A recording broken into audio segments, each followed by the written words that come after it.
Introduction. Waves hit the rock with a mysterious rhythm, creating snow-white froth. As billions of bubbles in the froth break simultaneously, they produce the effervescence. Freshness created in the person sitting on the beach who is observing all this.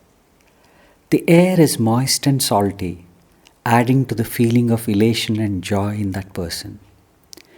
As the waves recede, new ones start approaching the beach to continue the perpetual movement.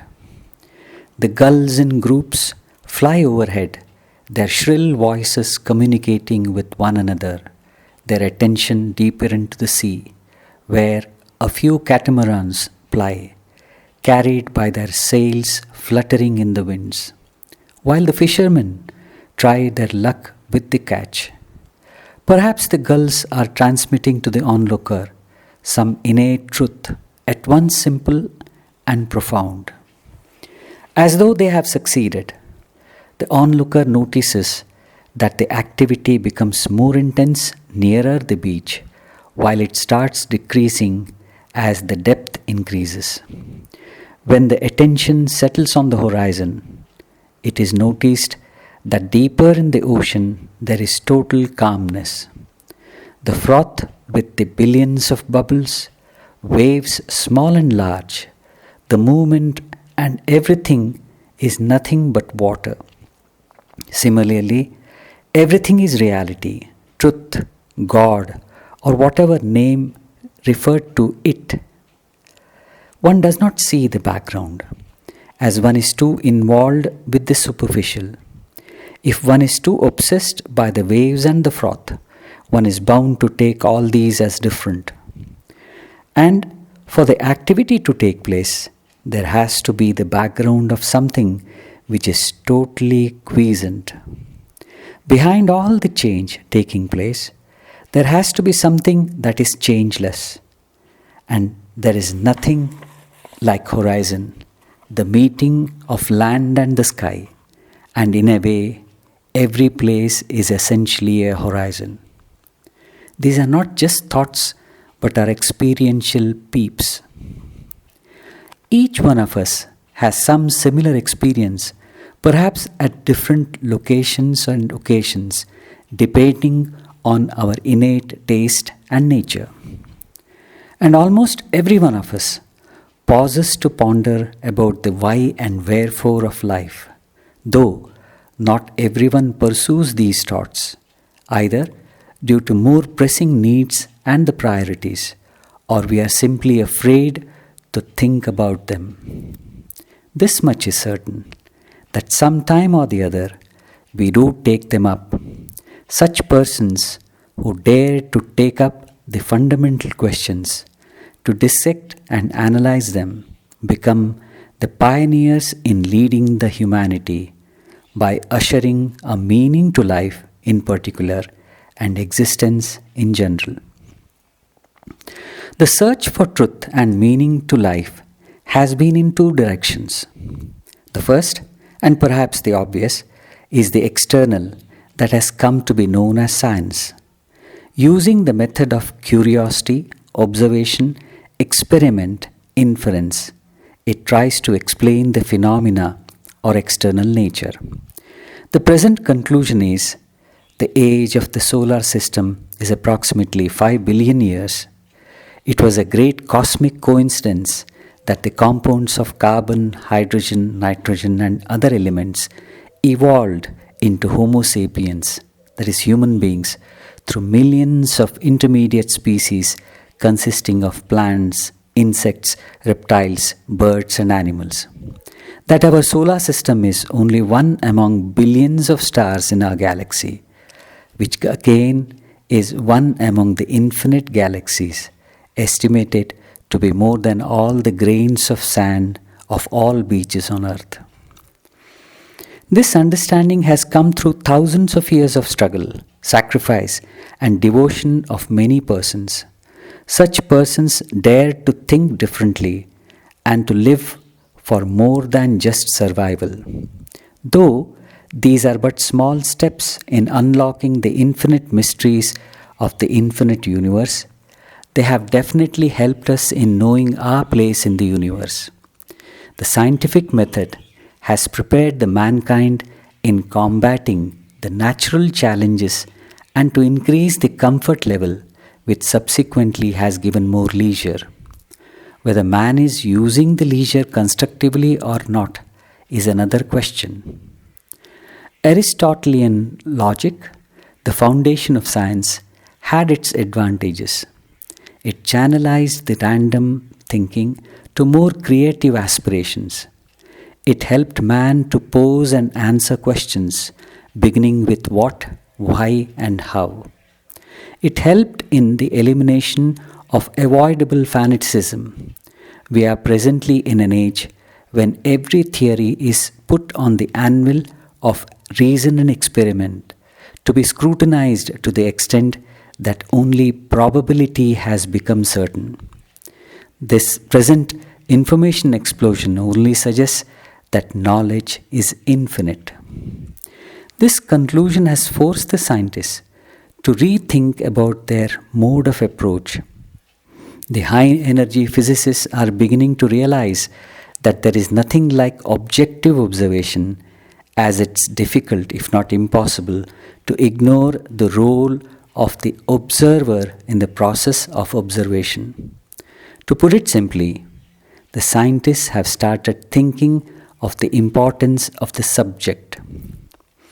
To come to this conclusion, they took thousands of years, while it had become very obvious to the rishis or the sages that the more one gets involved with the external, the more complicated it gets.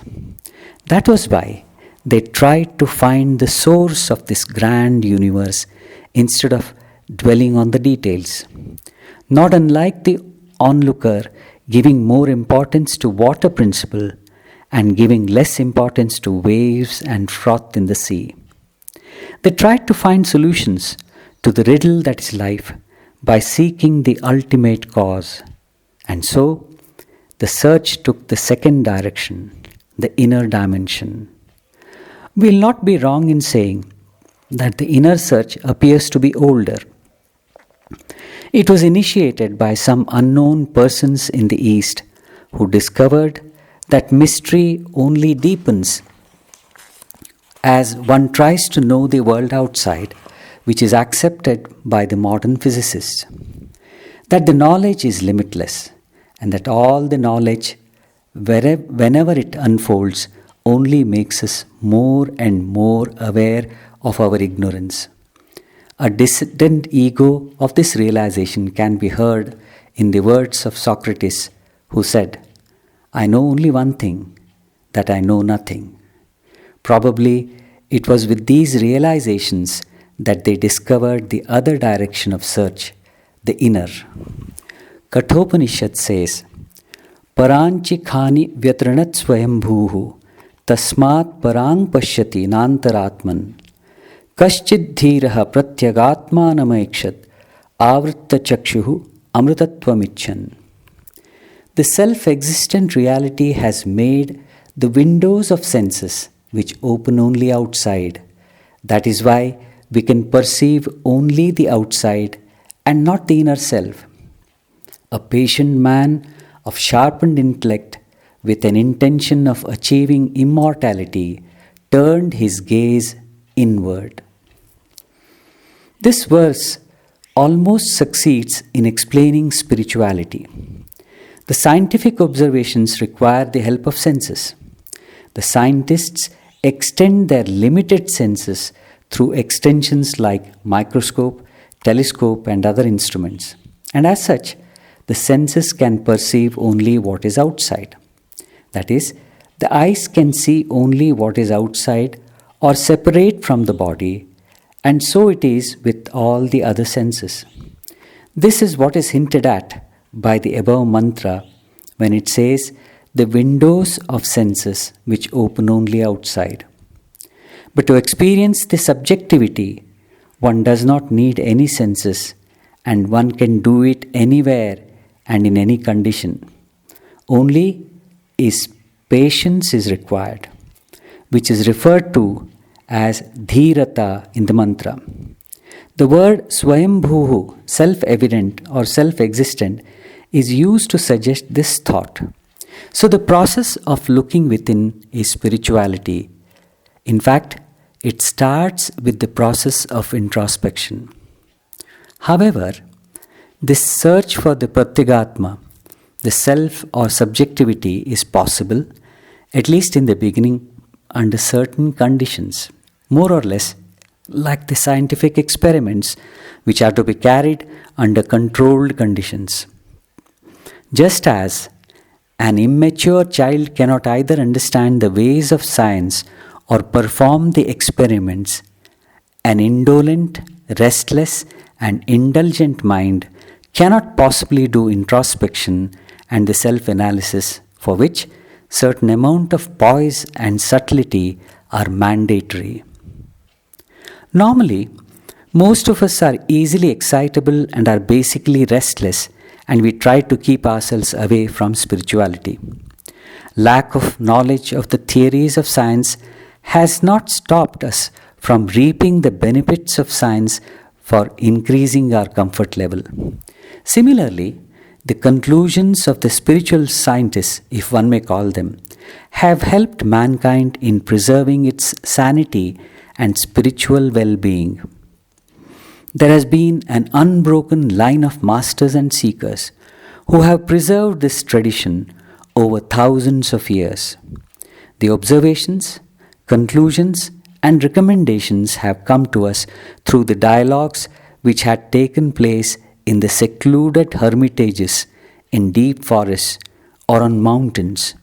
These dialogues form the Upanishads, which are the foundations of our culture. Some of us are of the opinion, and it's a justified opinion, that because of this love for seclusion, our national psyche has leaned towards escapism and fatalistic approach towards life. But why was seclusion necessary? It had a specific purpose. The mind as such is very restless, connected as it is with the senses. So the places chosen for the work had to have a calming effect on the mind instead of excitement. And forests, mountain tops, or any such places which abound in beauty of nature make an ideal setting. The nature of their search was such that they could not afford any excitement or indulgence, and the social obligations keep the mind extroverted most of the time. This is true even of a scientist who keeps himself to his laboratory or library and opts to be in seclusion during his search.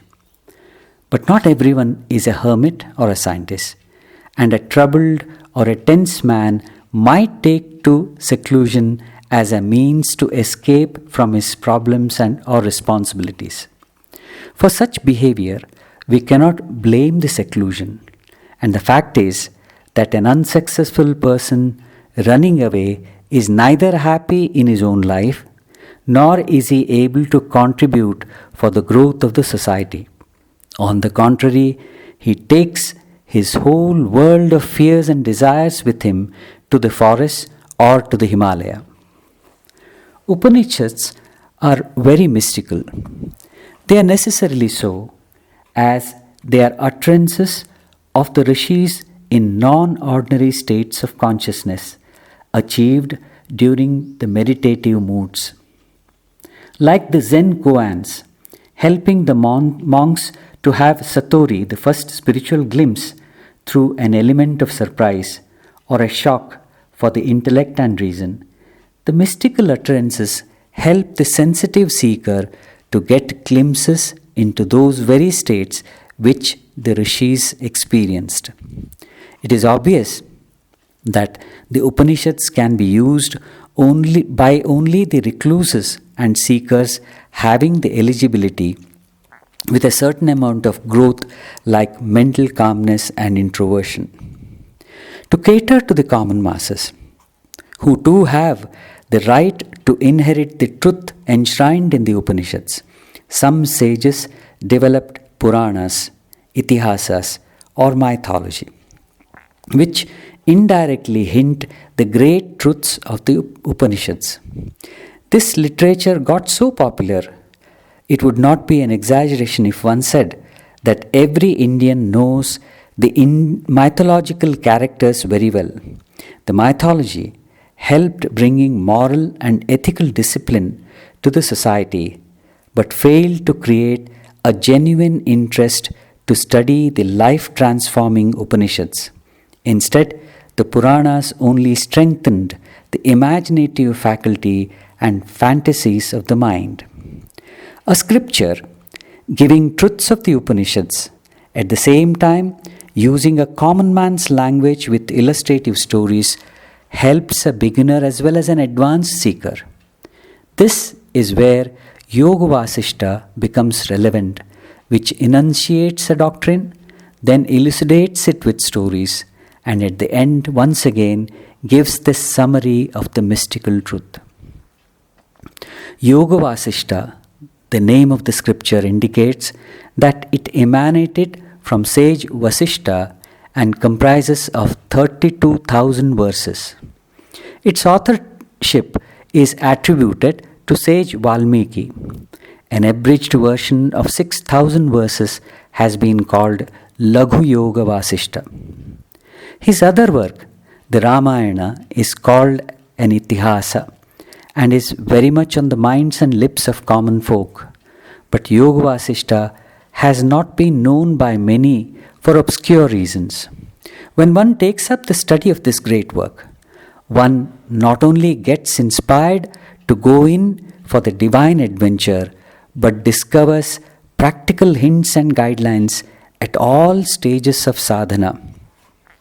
One is almost tempted to believe that there may have been deliberate attempt on the part of self-appointed custodians of our culture, the Pandits, to keep the society in darkness and for exploiting it through its desires and fears. The Upanishads were mostly beyond the reach of common man, and the Puranas were too indirect and abstract in their approach, so all that has remained are some distorted stories. However, books like Yoga Vasishta definitely act as the light on the path to seekers. They point out that the stories have deeper significance even to a casual reader. Unfortunately, Vasishta did not become popular, but then it has continued to be a kind of guidebook for many a seeker throughout and continually. The layout of the great text is such that it gives almost all the details required for all stages of sadhana. It has 6 prakaranas or sections, like the Ramayana, which has 6 kandas. It is believed by some that Ramayana was written by sage Valmiki for the purification of the mind and to create a mood of seeking in the society.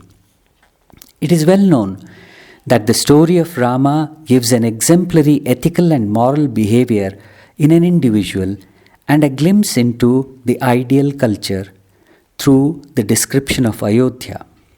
For only on a strong ethical and moral foundation can one hope to build the superstructure of spirituality. What happens to a person who has experienced fully all the aspects of survival characterized by the desires and fears and has come to a stage when she or he starts wondering about the real meaning of life? What are his observations and conclusions? What is his mood? The first section, entitled Vairagya Prakarana, the episode on disinterest in life of indulgence, tries to clear these initial doubts of a seeker.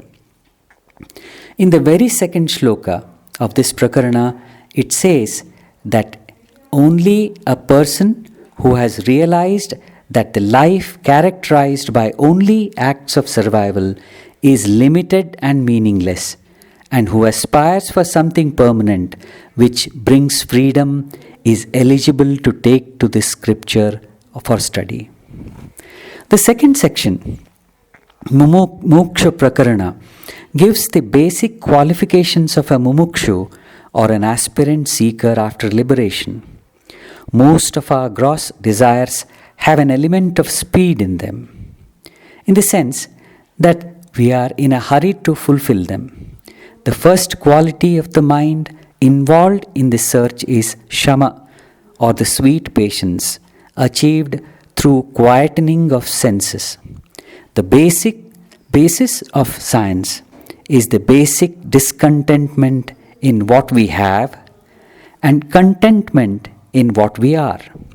While in spirituality, this is reversed through santosha. With shama and santosha, the mind and senses quieten while the seeker acquires an ability to penetrate into deeper questions. The seeker then becomes capable of such observations that she or he is in a position to observe the mind and its activity. This process is known in Vedanta as vichara. Vichara brings the awareness in the life of a seeker. In spite of sincere efforts, it so happens sometimes that the doubts linger on, causing impediment in the progress. Not so when one is fortunate to get the company of the enlightened and experienced wise, referred to as sadhu sangha in the scripture, which assures the progress. Sage Vasishta calls these four noble steps shama, santosha, vichara and sadhu sangha that provide the required milieu to the seeker for sadhana as the four sentinels to the palace of mukti or liberation. Normally, it has been noticed by most seekers that in spite of controlling the senses and the lower mind, the intellect and reason so necessary for the development of science keep delaying the seeker from going deeper within, not only to help in breaking through the shield of reason, but also to stop the intellect from raising its hood again. It is necessary to satisfy it with some reasonable food. Sri Adi Shankaracharya gives the simile of using a thorn to remove a thorn from a part of the body. There have been many schools which advocate direct attention insight straight away, but Vedanta has always believed in recognizing every faculty of the human being. It either takes epistemology, that division of philosophy which investigates the origin and mechanics of knowledge, or takes the origin of the universe. Like the Upanishads, Vasishta takes both simultaneously. It advocates the view that the origin of knowledge as well as the universe is the same, that is, the I principle. This is called as Drishti Srishtivada, or the view that the world exists as long as the perceiver exists. To put it in common man's language, Yoga Vasishta takes all the problems at the subjective level. The marked difference between the Western and the Eastern thought is that West tried to solve the external problems using external means, and the East tried to find the subjective solutions to these very problems. Sages were convinced that the so-called external problems were only symptoms of the internal disease. The third episode, Utpatti Prakarana, deals with the origin of I principle. There are 9 stories which illustrate that fear, ignorance and bondage are all linked with the I. Unlike some Shastras which directly or indirectly discourage women from taking to this search, Vasishta tells us through its stories that not only are women eligible for spiritual life, but they are capable of doing very well, so well that they can even free their menfolk from the self-created bondage. Story of Leela in this Prakarana illustrates this aspect and also as some practical hints for the seeker so as to make him aware of his own level of perception, understanding, and being. Movies have been a source of recreation of the present times, in spite of the fact that we all are very much aware of the fact that it is but a play of light and shadow over the screen, big or small. Most of the times we get involved with it and even identified with the characters. Something very similar happens to us when we start forgetting that the actor, the perceiver, as well as the knower or the I is very much a part of our own creation. And by identifying with the action, the perceived and the known, we get totally bound. The fourth section, called Sthiti Prakarana, has 5 stories to illustrate such behavior. It describes the effect of crystallization of the I due to repeated births. The crystallized ego takes many births for emancipation. If we carefully study the text, we discover that most of us have to pass through the stages of flowering, fruition, ripening, and emancipation of the ego.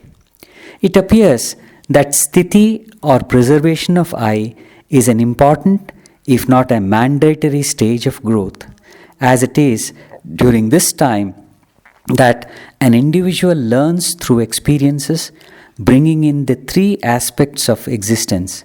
Firstly, when there is the identification with the physical body. Secondly, the identification with the psyche. And thirdly, when there is identification with the whole cosmos.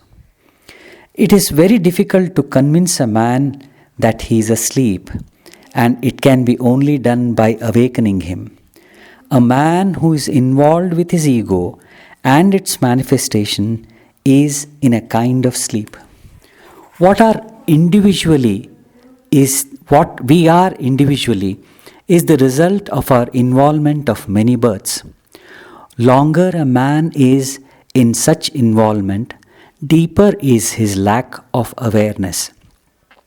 Some of the sages rightly comment that the experience of the pairs of opposites is like the calls or the shocks given by providence to wake up the man.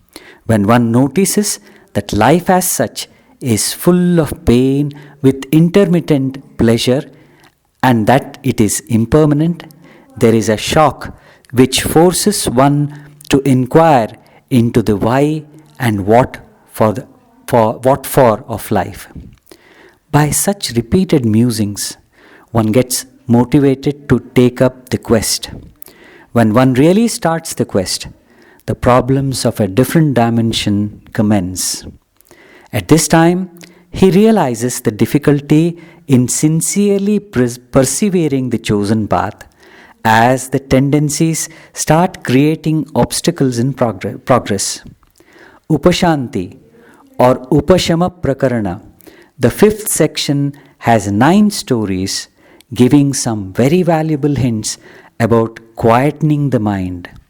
For annihilation of the ego or I-ness, the root cause and also the creator of the binding tendencies. In the stories, each character is a representative of a particular aptitude with typical problems and doubts. In fact, this book specializes in throwing very valuable hints on practical spirituality. Perhaps the crest jewel of this sacred book is the last section entitled Nirvana Prakarana. In its 15 stories, these stories try to convey the deepest thoughts embellished with the finest narrative form. It would not be an exaggeration if one said that it almost achieves the impossible task of communicating the incommunicable. The occult details of Prana-vidya, the science of prana, the esoteric significance of ritualistic worship, the secret of action, the relationship between the Guru and the Shishya, true renunciation, methodology of Atma Vichara, the deeper aspect of Chitta Shuddhi, the purity of mind, the 7 stages a seeker has to pass through as he progresses towards mukti, and the total freedom are some of the topics discussed in this section. One of the most difficult problems a seeker faces on his meditation seat is the obstinacy of time. Either he gets carried away by the regrets of the past, or swept off his feet by the anxiety for the future, or anchored to the excitements of the present. This text helps us in overcoming this problem by suggesting that time as such is a myth and a mental creation like everything else. When we study this scripture, we find that many thoughts are repeated, which is quite typical in such texts. This is done with a specific purpose of helping the seeker to make the ideas a part of her or his being, unlike the other treatises, which may be for scholarly pursuits or entertainment or for evoking emotions. The Vedantic texts are mainly meant for transformation of life through swadhyaya or self-study, which not only consists of careful study but deep contemplation of the truth enshrined within. During such moments, a seeker tries to observe his own behavior and nature and understand it. As in the case with most of our spiritual and religious literature, there is disagreement regarding the authorship of the scripture, time, and other details. But then, the authors of such scriptures never bothered to claim any authorship, for they were totally unidentified with the puny body-mind complex and felt that it was an insult to the universal spirit with which they had identified, and were convinced that they were only its instruments. And also, these pursuits of authorship and the period interest only the academicians and not the sincere seekers who are interested only in making most of the available time. Paramahamsa Sri Ramakrishna, the great visionary of 19th century, used to tell of 2 persons entering a mango grove. One man goes on finding out the varieties of fruits, the number of trees, branches and leaves, while the other happily plucks the mangoes and eats them heartily for nourishing his body. He did not belittle anyone, but only differentiated the 2 priorities. There cannot be 2 opinions about the nourishment this scripture has for all seekers at all the stages of their sadhana. In the following essays, an attempt has been made to present some of the truths discovered while studying the texts. They are some of the thoughts during Swadhyaya of this great scripture, a peep into author's meditations. No claim of any mastery either in Sanskrit or in the power of understanding of the mythical language used in the text or the power of expression in English is being made. The book has been of great help to the author in his life's journey. The essays aim to encourage the friends who are interested and yet unable to approach such texts owing to the lack of knowledge in Sanskrit, and to convince them that it is not all that difficult to take up the study of the original, which has a mine of wisdom. Like the glimpses of existence or truth we get when we are on a beach through the waves and bubbles and the vastness of the sea itself, there are many suggestions in Yoga Vasishta, some very kind, some others not so, yet others positively shocking. Gold needs to go through the fire and face the hammerhead before it gets converted into an ornament of exquisite beauty. to be finally handled lovingly by the wearer. In a similar way, one has to go through the fire of austerity, face the hammerhead of discipline to become an ornament adorning the existence. And the beauty is that one becomes what one already is.